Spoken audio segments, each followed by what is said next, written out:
Welcome to Module 8, Lesson 1. We're talking about implementing efficient systems and automations. Super important. Yes, it is. So why do systems matter within an orthodontic practice? So systems are your processes, the things that allow your practice to run the way that you're hoping to, right? And so it is the operational manual.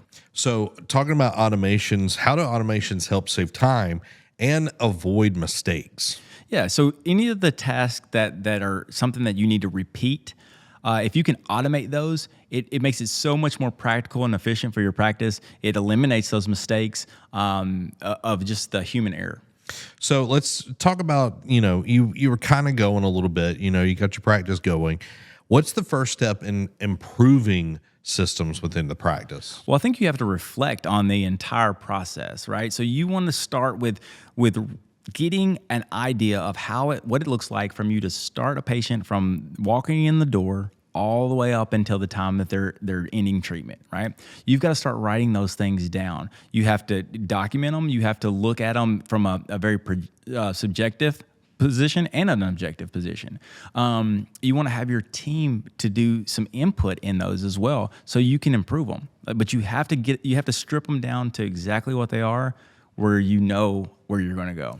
So I love automations. I feel like it's getting a little bit more affordable over time, with automations. But what are some tasks and software that can be automated for a practice? Yeah, I think appointment reminders, even happy birthday things, all of those like patient interaction things can happen with your patient management software. So like I use Cloud9, right? Cloud9 has the ability to text the patient, tell them about their appointment. It also has to remind them about certain events, which I think is so great. It relieves so much of that responsibility from my front desk. It allows them to be engaged with the patient that's right in front of them.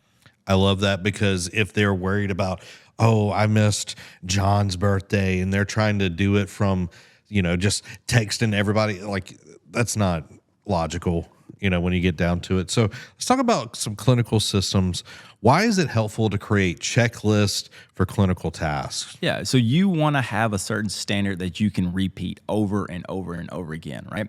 And people love consistency. So that's why we go to certain restaurants, because it's normally consistent. Normally consistent is really funny to say.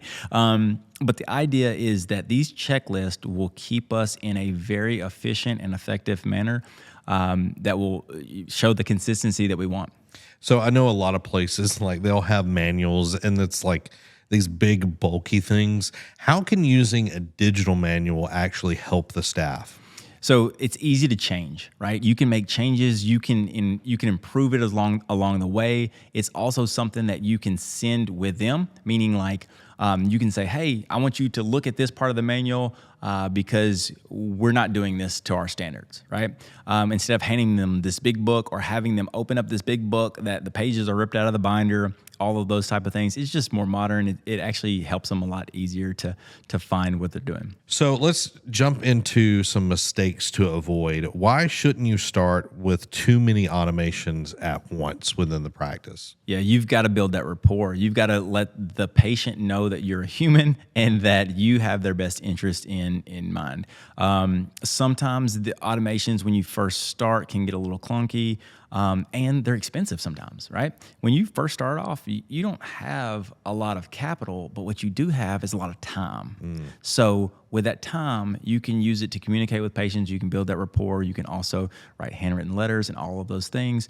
And it really makes you more relatable. Yeah, and if you get into this thing early on where you just set it and forget it, you don't, a year down the road, you don't know what's going out. The copy might be old. You might be sending somebody, stuff that's no longer a patient, all of these things. So you have to keep that in mind. And last one is, what happens if a team member doesn't get the proper training? Yeah, if they're not getting the proper training, they're not going to live up to your standard, right? And your expectations may be something else. And if you're not training them properly, they're never going to reach that. And you're going to be frustrated, and so is your whole team. Yeah, it's having those clear, definable tasks, the expectations, so people can meet them. There you have it, everybody. That is Lesson 1 of Module 8. We'll see you in Lesson 2.